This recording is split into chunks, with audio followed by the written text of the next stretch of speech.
Shalom, all praises to Yahweh, Ba'ashem El Shai, Ba'ashem Harakah, Kodash. Double honors unto the apostles and the elders of great most on who rule well. And shalom to the hopeful elect.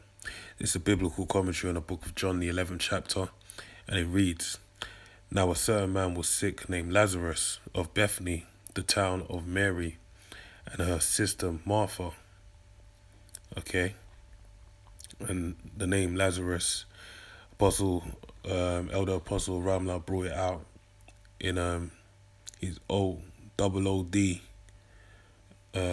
video live stream, that the name Lazarus basically goes back to the Hebrew Eliezer or Eliezer, alright, helped of the most, or power, the most high's help, or however you put it basically. So reading on, it says verse 2, it was at Mary which appointed the Lord with ointment and wiped his feet with her hair, whose brother Lazarus was sick. Alright, and this is a woman that is to be remembered what she did every time we keep the Passover. Alright. So this really kind of to put things in perspective, to put it in frame, you understand that this family that's being dealt with by Yahweh Shai is a family of great importance. All right. Verse 3.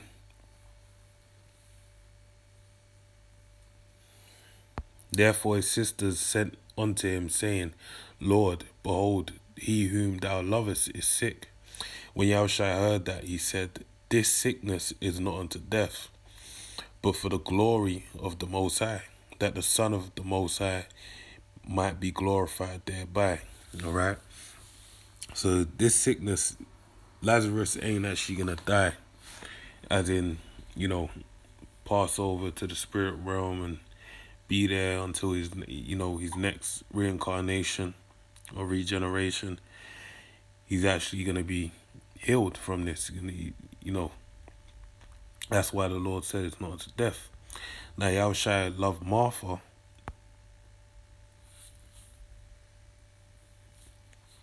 and her sister and Lazarus. As I said, a family of great importance. All right. So much so that Mary, is reverenced at the Passover. Verse 6. When he had heard, therefore, that he was sick, he abode 2 days still in the same place where he was. Then after that saith he to his disciples, Let us go into Judea. All right. His disciples say unto him, Master, the Jews of late sought to stone thee, and goest thou thither again? That's right, because in the previous chapter, they went to draw stones to throw upon him, and he says, For what of my good works do you want to stone me? And they basically said, We stone you not for a good work, but for blasphemy. All right, and it tells you that he escaped from there. So that's why his disciples are saying, Look, man, you're gonna really go back there. All right. Verse 9. Yahushua answered, Are there not 12 hours in a day? If any man walk in a day, he stumbleth not, because he seeth the light of this world. All right, and we have to bear this in mind, to keep this in mind as we read through this. But if a man walk in night, he stumbleth, because there is no light in him. All right, as it tells you in the book of Isaiah 8:20. If they speak to the law and the testimony, if they speak not according to this word, it's because there is no light in them. All right, and we have to bear that in mind as we go through this. So verse 11, it says, These things said he, and after that he saith unto them, Our friend Lazarus sleepeth. All right, but I go that I may awake him out of sleep. Then said his disciples, Lord,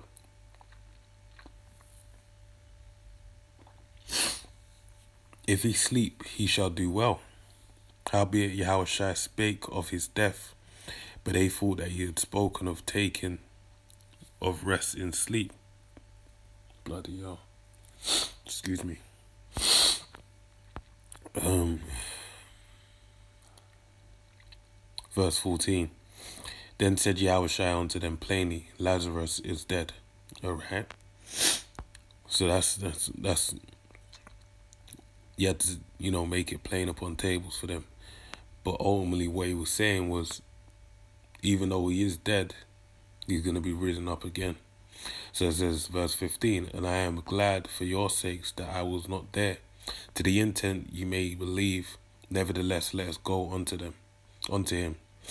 Right? And as he said earlier on at the beginning of this chapter, these things were being done for what purpose and what need? To the point of magnifying Lord, alright, and the Heavenly Father. Then said Thomas, which is called Didymus, unto his fellow disciples, let us also go, that we may die with him. Alright? This even shows you it's a powerful thing coming from a man such as Thomas. Alright, because remember, you have an English idiom, or well-regarded idiom in the English language, of doubting Tom. Alright? Which basically goes back to Thomas, the Lord's, one of the apostles, alright, of Yahushua, that basically doubted the Lord, or showed some form of doubt. But in this, he's saying, verse 16, I'll read again. Then said Thomas, which is called Didymus, alright, which even Didymus means twain, or two, escapes me. You can look it up in the blue letter.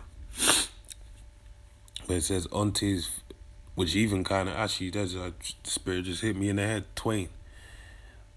Because that's why that name was, anytime you read this word and something gets brought forth, it's there's a reason. All right. So it said, then said Thomas, which is called Didymus, and it's the Spirit, because I don't remember the other meaning, because when you look at them in the blue letter, there's two meanings. I just remember twain. All right. So what was he actually doing? Being twain with Yahushua. Alright, unto his fellow disciples, let us also go, that we may die with him. Alright, so he was moving within that nomen of his last name. Alright, man, the Spirit actually just jumped on me to check that out literally before I started this. So Kala Yahba Shem Yashai Shem Rakar Kodash. Anyway, reading on, verse 17. Then when Yahushua came, he found that he had lain in the grave 4 days already. Now Bethany was nigh unto Jerusalem, about 15 furlongs off. And many of the Jews came to Martha and Mary to comfort them concerning their brother. Alright? So, they were basically comforting them.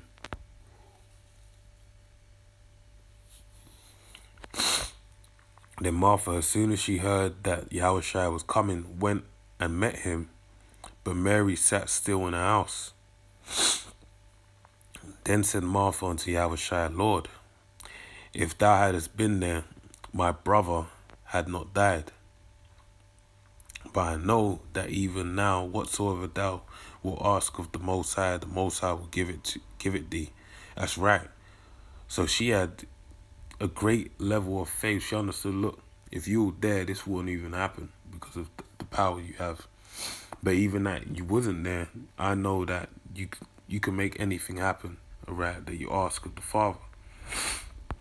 Verse 23, Yahushua saith unto her, thy brother shall rise again, alright.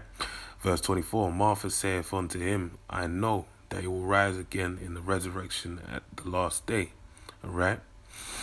Verse 25, Yahushua said unto her, I am the resurrection and the life. He that believeth in me, though he were dead, yet shall he live. Alright? So, in that, Yahushua has the power to bring life again. Alright? Because he is the resurrection.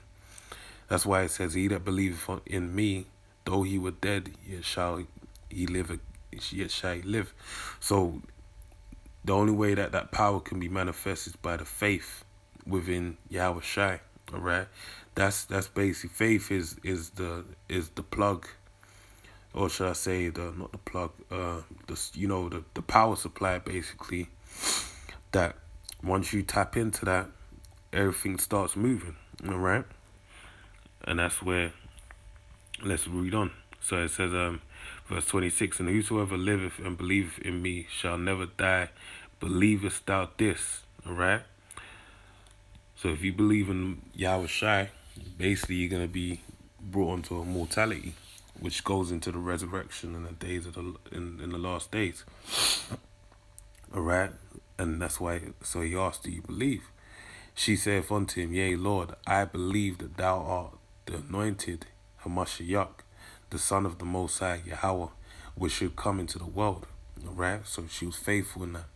And when she had so said, she went her way and called Mary her her sister secretly, saying, The Master is come and calleth for thee. As soon as she heard that, she arose quickly and came unto him. Now Yahweh Shai was not yet come into the town, but was in a place where Martha had met him. All right.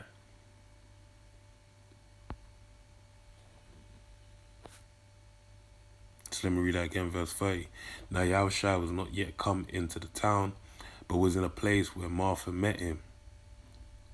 Okay. My mind's got two different things going on. Okay. Now Yahweh Shai was not yet come into the town, but was in a place where Martha met him. All right. The Jews then, which were with her in the house and comforted her, when they saw Mary, that she rose up hastily and went out, followed her, saying, She goeth unto the grave to weep there. All right. So they said, she's going out there to weep on the grave. Then when Mary was come where Yahushua was and saw him, she fell down at his feet, saying unto him, Lord, if thou hadst been there, my brother had not died. And they speak in the same, this shows you that family, they all got the same mindset towards the Lord, all right? When Yahushua therefore saw her weeping, and the Jews also weeping, which came with her, he groaned in the spirit and was troubled, and said, Where have ye laid him? They said unto him, Lord, come and see. Yahushua wept, all right? So he cried, all right? And that's the kind of love he had towards him. Thou who dost lovest is dead, all right? Then said is sick, sorry. Then said the Jews, Behold, now he loved him, all right? And I just said that, yeah, earlier in the chapter. And some of them said, Could not this man which opened the eyes of the blind have caused that even this man should not have died? Yeah, he could have. But guess what? Like he said at the beginning, this is done to manifest the power that the Heavenly Father Yahweh has put into his Son, Yahweh Shai, and to magnify him amongst the people, as we're going to read. Yahweh Shai, therefore, again, groaning in himself, cometh to the grave. It was a cave, and a stone lay upon it. All right. Then said, Take ye away the stone. Martha, the sister of him that was dead, saith unto him, Lord, by this time he stinketh, for he hath been dead 4 days. Yahushua said unto her, Said I not unto thee, that if thou wouldest believe, thou shouldest see the glory of the Most High Yahweh? Then they took away the stone from the place where the dead was laid, and Yahushua lifted up his eyes and said, Father, I thank thee that thou hast heard me. All right? And it shows you that Yahushua was walking in faith, and he was asking things of the Father, and those requests were being met. Those prayers were being answered. And I knew that thou hearest me always, but because of the people which stand by, I said it, that they may believe that thou hast sent me. All right? So this is all for his magnification and to establish who he is. All right? And when thus had spoken, he cried with a loud voice, Lazarus, come forth.